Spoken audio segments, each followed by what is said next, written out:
Hi viewers, Agrigold refined sunflower oil మీ ఇంటి వంటకు స్వాగతం. ఈరోజు మనం ఎక్కడున్నామో తెలుసా? ఐటీ సిటీలో ఉంటున్న కార్పో షెఫ్స్ అనే కార్పొరేట్ క్యాటరింగ్ కంపెనీలో మనం ఉన్నాం. మరి ఇక్కడ రోజుకి ఎన్నో వేల మందికి ఫుడ్ని సప్లై చేస్తూ ఉంటారు. మరి ఈరోజు వాళ్ళు ఎంతమందికి ఫుడ్ని సప్లై చేస్తున్నారు, అదేవిధంగా మనకి ఏ ఐటమ్స్ ఈరోజు చేసి చూపిస్తున్నారు చూద్దాం. మరి వెళ్దామా?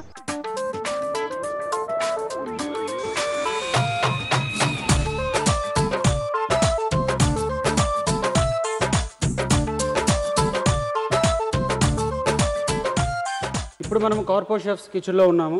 మరి కార్పో షెఫ్స్లో మెయిన్ షెఫ్ ఈయన. మరి ఈయన పేరు తర్వాత ఈయన తరగతి డీటెయిల్స్ అన్ని ఇప్పుడు మనం తెలుసుకుందాం. ఎందుకంటే మనకి రుచికరమైన వంటకాలు మరి చేసి చూపిస్తారు కదా, మరి ఈయన గురించి తెలుసుకోకపోతే ఎలా మరి చెప్పండి. Hi chef. హాయ్. మీ పేరు? శ్యామ్. షెఫ్ శ్యామ్. మరి మీరు ప్రాపర్ ఎక్కడ? గుంటూరు నుండి వచ్చి ఇక్కడ సెటిల్ అయ్యారు. సో మరి మీకు టోటల్గా ఎన్ని ఇయర్స్ ఎక్స్పీరియన్స్? 7 years ఎక్స్పీరియన్స్ అండి. 7 years ఎక్స్పీరియన్స్ ఉంది శ్యామ్కి. మరి ఇక్కడ కార్పో షెఫ్స్లో ఎన్ని సంవత్సరాలుగా పనిచేస్తారు? 2 years నుంచి చేస్తున్నాను. 2 years నుండి. సో మరి మా ప్రేక్షకుల గురించి ఈరోజు ఏ ఐటెం పరిచయం చేస్తున్నారు? ఆలూ పరోటా అండి. ఆలూ పరాటా. ఓకే. మరి రెగ్యులర్ ఆలూ పరాటాకు ఇప్పుడు ఇక్కడ మన కార్పో షెఫ్స్లో తయారైన ఆలూ పరాటాకి ఏమైనా డిఫరెన్స్ ఉంటుందా? ఉంటుందండి. చెప్పడం ఎందుకు, డైరెక్ట్గా మనం చూద్దాం. ఓకే. మరి ఆలూ పరాటాకి కావాల్సిన పదార్థాలని అడిగి తెలుసుకుందాం. మరి శ్యామ్ గారు, ఆలూ పరాటాకి కావాల్సిన పదార్థాలు చెప్పండి. ఉడికించిన aloo, brown onion, green chilli, salt, coriander, ghee, గోధుమ పిండి. సో కావాల్సిన పదార్థాలు చూసారు కదండి ఆలూ పరాటాకి. మరి ఇప్పుడు మనం ప్రొసీజర్లోకి వెళ్దాం. మరి మన షెఫ్ శ్యామ్ ఏ విధంగా మనకు ఆలూ పరాటా చేసి చూపిస్తాడో ఇప్పుడు మనం తెలుసుకుందాం. మరి శ్యామ్ స్టార్ట్ చేయండి. ముందుగా ఆలు తీసుకోవాలండి. మేము ఇది ఆల్రెడీ బాయిల్ చేసి పెట్టాము. దీన్ని తీసుకొని స్మాష్ చేసుకోవాలి. ఓకే. ముందుగా ఆలూని బాయిల్ చేసి పెట్టుకున్నారు, ఎందుకంటే మళ్ళీ టైం టేకింగ్ కదా. దీంట్లో సాల్ట్ ఏమైనా వేసారా మనం బాయిల్ చేసిన టైంలో? వేసాము. కొంచెం సాల్ట్. ఏమైనా కటింగ్ ఏమైనా ఉందో నన్ను చేయమంటారా? ఎందుకంటే నేను కూడా ఖాళీగా ఉన్నాను. ఓకే. గ్రీన్ చిల్లీ ఉంది. గ్రీన్ చిల్లీ కట్ చేయాలి. ఓకే. గ్రీన్ చిల్లీని ఫైన్ చాప్ మనం చేసుకోవాలి. సరిపోతాయా? సరిపోతాయి. ఇప్పుడు బాగా మ్యాష్ చేసుకున్నారు అంతే? ఆలూ స్మాష్ చేసుకున్నానండి. ఓకే. ఇప్పుడు దీంట్లో ఇంగ్రీడియంట్స్ యాడ్ చేసేది. ఓకే. బ్రౌన్ ఆనియన్ అండి. Brown onion. ఈ బ్రౌన్ ఆనియన్ మనం ఆయిల్లో జూలియన్స్ కట్ చేసి మనకి గోల్డెన్ బ్రౌన్ కలర్ వచ్చిన తర్వాత దాన్ని మనం తీసుకుంటే అయిపోతుంది. మిర్చి వేయాలండి దీంట్లో. అలాగే గ్రీన్ చిల్లీ ఫైన్ చాప్ ఇప్పుడు చేసి ఇచ్చా కదా, అది కూడా వేస్తున్నారు. కొంచెం కొత్తిమీర వేయాలండి. తర్వాత ఫైన్ చాప్ చేసుకుని కొత్తిమీర, కొంచెం సాల్ట్. ఇప్పుడు దీనికి తగినంత సాల్ట్ కూడా ఇప్పుడు యాడ్ చేయాలి. దీన్ని మిక్స్ చేసుకోవాలి. ఇప్పుడు బేసిక్గా ఆలూ పరాటాకి మనం మిక్సర్ ఏది కలుపుతామో ఆ మిక్సర్ ఏంటంటే మనం బ్రౌన్ ఆనియన్ యాక్చువల్గా యూజ్ చేయరు. నార్మల్ ఆనియన్, మనం పచ్చి ఆనియన్ ఏది ఉంటుందో ఆనియన్ దీంట్లో యాడ్ చేస్తారు. బట్ ఇక్కడ కార్పో షెఫ్స్లో స్పెషల్ రెసిపీ అని మనం ముందే చెప్పాం కదా, ఆ ప్రకారం ఏంటంటే ఈయన బ్రౌన్ ఆనియన్ దీంట్లో యూజ్ చేశారనమాట. అవునండి. ఇంకోటి బ్రౌన్ ఆనియన్ మనం పరాటా తిన్నప్పుడు టేస్ట్ కూడా మనకి డిఫరెంట్గా ఉంటుంది. మీరు ట్రై చేయండి, ఆ డిఫరెంట్ ఏంటో మీకే తెలుస్తుంది. స్టఫ్ రెడీ అయిపోయిందండి. ఓకే. ఇప్పుడు పరోటా చేసుకుందాం. ఓకే. దాన్ని ఇవ్వండి. యాక్చువల్గా ఏంటంటే నా ట్రైనింగ్ టైంలో ఎంటర్ అయిన తర్వాత నాకు ఫస్ట్ తందూరులో వేస్తారు. ఎవరు ఆ టైంలో? మా ఎగ్జిక్యూటివ్ షెఫ్. ఓకే. ఆ బౌల్ ఇవ్వండి, నేను మీకు రోల్ చేసి ఇస్తాను. షెఫ్ నాకు మీరు చూస్తూ ఉండండి. ఓకే. ఎందుకంటే తందూరులో వేసినప్పుడు ఏంటంటే తందూరులో మనకి తెలిసిందే పని ఏముంటుందంటే చపాతీలు ఒక రోజుకి ఒక 4,000-5,000 చపాతీలు, ఒక 4,000-5,000 పుల్కాలు, తర్వాత ఇవన్నీ ఫుల్లుగా నలిపారనమాట నన్ను ఆ టైంలో. కాబట్టి ఏంటంటే చపాతీ ఎవరైనా చేస్తున్నారంటే నా చెయ్యి ఆగవు, నేను చెయ్యాలి అని ఒక ఆటోమేటిక్గా ఏంటంటే చెయ్యి అక్కడికి వెళ్ళిపోద్ది అనమాట. కాబట్టి నేను ఇప్పుడు మీకు స్టఫ్ చేసేస్తాను. సో మరి ఈ పిండిని మీరు ఎలా కలుపుకున్నారు? మీ స్పెషల్ రెసిపీ ఏంటి? ఈ పిండి వచ్చేసరికి గోధుమ పిండి, ఓకే, కొంచెం సాల్ట్, ఓకే, నూనె, కొంచెం వాటర్ అండి. ఓకే. వాటర్ వేసుకొని పిండి కలుపుకొని ఒక 2 hours పక్కన పెట్టుకుంటే ఓకే పరోటా మెత్తగా వస్తాయి. 2 గంటలు మీరు కలిపేసి పక్కన పెట్టుకుంటారు. ఓకే. దాన్ని ముందుగా మనం తయారు చేసుకున్న ఆలూని కూడా నేను దీంట్లో పెట్టి స్టఫ్ చేస్తున్నాను. దాన్ని ఈ విధంగా ఇది ఓకే కదా?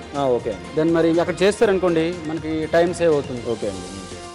చూసారు కదా, ఈ విధంగా మనం ముందుగా ఈ పిండిని ఏంటంటే జాగ్రత్తగా రోల్ చేయాలి. రోల్ చేసినప్పుడు మనకి ఏమవుతుందంటే మనము పరాటా చేసినప్పుడు మనకి రౌండ్గా వస్తుంది అనమాట. చూసారు కదా, ఈ టైప్లో గోల్ ఉండాలి. మనకి రబ్బర్ బౌల్ ఏ విధంగా ఉంటుంది రబ్బర్ బాల్ అనే కాదు, ఏదైనా ఒక బాల్ షేప్లో మనం దీన్ని చేసుకోవాలి. ఓకే, దెన్ దీంట్లో మనం ఏదైతే ముందుగా మనం తయారు చేసుకున్న మసాలాని దీంట్లో స్టఫ్ చేసుకోవాలి. ఈ స్టఫ్ చేసుకున్నప్పుడు కూడా మనం చాలా కేర్ఫుల్గా దీన్ని చేయాలండి. లేదంటే మళ్ళీ మనము పరాటా చేసిన తర్వాత పైకి వచ్చే ఛాన్సెస్, బయటకు వచ్చేస్తుంది అనమాట. మసాలా మనం ఏదైతే స్టఫ్ చేసామో ఆ మసాలా బయటకు వచ్చే ఛాన్సెస్ చాలా ఎక్కువ ఉంటాయి. సో మరి శ్యామ్ గారు, మీరు డైలీ ఎంతమందికి మీరు ఫుడ్ ప్రిపరేషన్ చేస్తారు? 15,000 సార్. 15,000 ప్యాక్స్ అంటే 15,000 మందికి మీరు ఫుడ్ ఇస్తారు. అవును సార్. మరి ఎన్ని వేల మందికి మీరు ఫుడ్ ఇస్తున్నారు కదా, మీ దగ్గర ఏ ఎక్విప్మెంట్స్ ఉన్నాయి? మా దగ్గర అన్ని ఆటోమేటిక్ ఎక్విప్మెంట్స్ ఉన్నాయండి. ఓకే, వెజిటేబుల్స్ మొత్తం మిషన్ మీద కట్ అయిపోతాయి. ఓకే, ఈవెన్ ఆనియన్తో సహా. ఓకే, తర్వాత ఇంకే ఎక్విప్మెంట్స్ ఉన్నాయి మీ దగ్గర? మా దగ్గర రైస్ 10 బాయిలర్స్ ఉన్నాయండి. ఓకే, ఎట్ ఏ టైం అది 200 kg రైస్ అయిపోద్ది. దాంట్లో ఒక ట్రిప్కి 200 kgs రైస్ అవుతుంది. రైస్ అయిపోద్ది. చూసారు కదండి, ఒక ట్రిప్కి 200 kg రైస్ అంట. 200 kg రైస్ దగ్గరగా 5,000 మంది తినొచ్చు. మరి సింపుల్గా 3 ట్రిప్పుల్లో మనకి అయిపోతుంది, అంతే కదండి? అంతే. 3 ట్రిప్పులు మీరు వేస్తారు రోజుకి. తర్వాత ఇప్పుడు ఇన్ని వేల మందికి మీరు ఫుడ్ చేస్తున్నారు కదా, మరి వెజిటేబుల్ శానిటైజేషన్ మీరు ఏ విధంగా చేస్తారు? మేము ఫస్ట్ వెజిటేబుల్స్ తీసుకుంటామండి. ఓకే. దాంట్లో కుళ్ళిపోయినవి, పాడైపోయినవి ఏమన్నా తీసేస్తాం. ఓకే, అన్నీ తీసుకెళ్ళి కోల్డ్ రూమ్లో స్టోరేజ్ చేస్తాం. ఓకే, మాకు ఒక 3 షింక్స్ ఉన్నాయండి ఓకే, వాషింగ్కి. 3 షింక్స్లో 2 కాల్షియం టాబ్లెట్స్ వేసేసి ఉంచుతాం. ఓకే. ఫస్ట్ ఒక షింక్లో వేసి మొత్తం క్లీన్ చేసి 3 క్లీన్ చేసిన తర్వాత కటింగ్కి పంపిస్తామండి. బ్యాక్టీరియా మొత్తం చనిపోవడానికి ఎక్కువ ఛాన్సెస్ ఉంటాయి. కాల్షియం టాబ్లెట్స్ ఎక్కువ ఉపయోగపడతాయి, యూజ్ అవుతుంది. ఓకే, ఈ విధంగా ఇప్పుడు చాలా హోటల్స్లో కానీ కొన్ని క్యాటరింగ్ కంపెనీస్లో కానీ ఈ శానిటైజేషన్ లేకపోవడం వల్ల ఫుడ్ పాయిజన్ అయ్యి చాలా అవస్థలు పడే ఛాన్సెస్ చాలా ఎక్కువ ఉన్నాయి. కాబట్టి ఏంటంటే సుమోడి, తర్వాత ఏంటంటే సుమోకి సంబంధించిన కొన్ని ట్యాబ్లెట్స్ మనకి మార్కెట్లో అవైలబిలిటీలో ఉన్నాయి. అదే కాకుండా కాల్షియం ట్యాబ్లెట్స్ కూడా మనం, క్లోరిన్ ట్యాబ్లెట్స్ అలాగే కాల్షియం ట్యాబ్లెట్స్, ఈ 3 ట్యాబ్లెట్స్ కూడా మనం వెజిటేబుల్ వాషింగ్లో మనం యూజ్ చేసినప్పుడు అయితే మనకి దాంట్లో ఉండే వైరస్ కానీ బ్యాక్టీరియా కానీ ఏవైతే ఉన్నాయో అన్నీ ఆటోమేటిక్గా డెడ్ అవుతాయి. డెడ్ అయిన తర్వాత దాన్ని మనం కటింగ్ పంపించినప్పుడు ఆటోమేటిక్గా మనకి ఏ ప్రాబ్లం కూడా ఉండదు. పరోటాలు అప్పుడే చేసేసారు, చాలా తొందరగా చేస్తారు. సో మరి నెక్స్ట్ ప్రొసీజర్ ఏంటి? ప్యాన్ తీసుకొని పరోటా కాల్చుకుంటాం. ప్యాన్ తీసుకొని స్టవ్ ఆన్ చేయాలి. ఓకే, దెన్ నేను స్టవ్ ఆన్ చేసేస్తాను. అలాగే ప్యాన్. ఇప్పుడు మీరు ఏ విధంగా ఈ పరాటాలని గ్రిల్ చేస్తారో, అదే కాలుస్తారో నేను చూస్తాను ఇప్పుడు. అది వెరీ వెరీ ఇంపార్టెంట్. చాలామంది ఎంత టేస్ట్ తీసుకొచ్చినా సరే మనం తయారు చేసి అది మనం గ్రిల్ చేసుకున్న దాని మీద ఉంటుంది టేస్ట్ కూడా.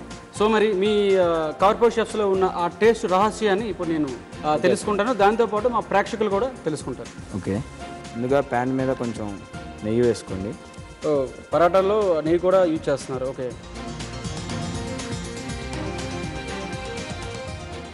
పరోటా ప్యాన్ మీద వేస్తున్నాను.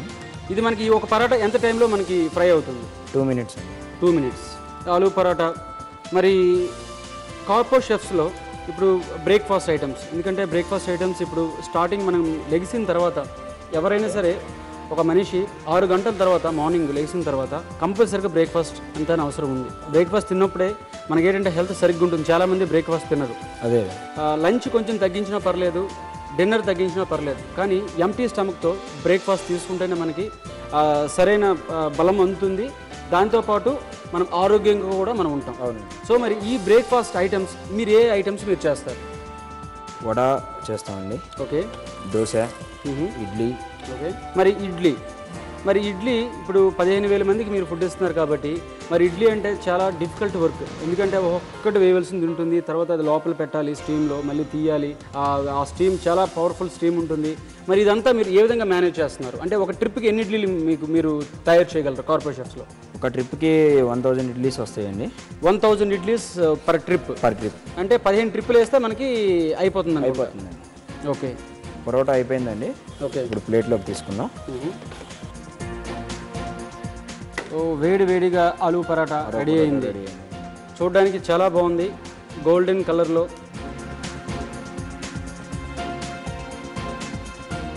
మరి ఇప్పుడు మీరు దీంట్లో గీ వేస్తున్నారు కదా, మరి ఆయిల్కి గీకి తేడా చెప్పండి నాకు. నెయ్యి వల్ల పరోటా చాలా కమ్మగా ఉంటుందండి. ఓకే, దానివల్ల టేస్ట్ కూడా పెరుగుతుంది. ఒకసారి తింటే మళ్ళీ తినాలనిపిస్తుంది. అది కార్పొరేట్ షెఫ్స్కి వచ్చిన ప్రతి కస్టమర్ కూడా మళ్ళీ వస్తుంటారు. మళ్ళీ వస్తుంది. ఓకే, గుర్తుపెట్టుకోండి మీరు కూడా అంతే.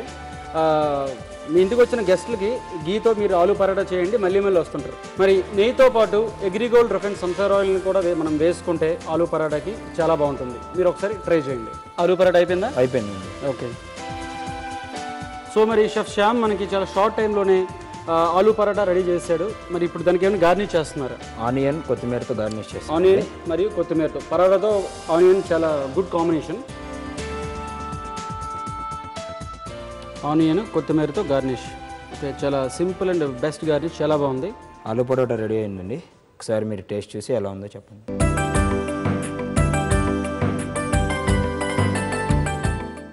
సో చూశారు కదండి, వేడివేడిగా ఆలు పరాటా రెడీ అయింది. మరి దీనికి కావాల్సిన పదార్థాలు, తయారు చేసే విధానం మరొకసారి చూద్దాం. ఆలు పరాటాకి కావాల్సిన పదార్థాలు: గోధుమ పిండి, పచ్చిమిర్చి, బ్రౌన్ ఆనియన్స్, ఉడికించిన ఆలు, నెయ్యి, ఉప్పు, కొత్తిమీర.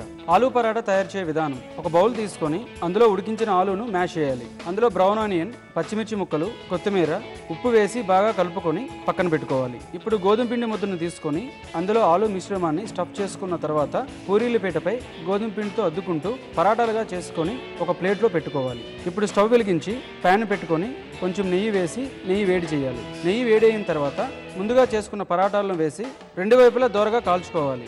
కాలిన తర్వాత సర్వింగ్ ప్లేట్లోకి తీసుకొని ఉల్లిపాయ ముక్కలు, కొత్తిమీరతో గార్నిష్ చేసుకొని సర్వ్ చేసుకోవాలి.